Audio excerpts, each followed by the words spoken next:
Chefe de Estado-Maior das Forças Armadas, Major-General Hernán Timur, visita Yemen.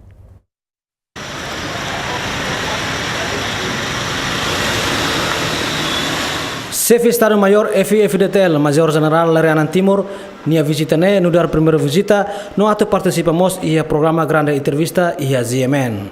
Ia visita Hernán Timur acompanha o General Manager Yemen, Clementino Gonçalves da Costa, diretor informação França Suni, no funcionário Yemen nian. O de harap sikliutan, fatin serviço para produção no publica informação. Controle tudo ia salah na sociedade.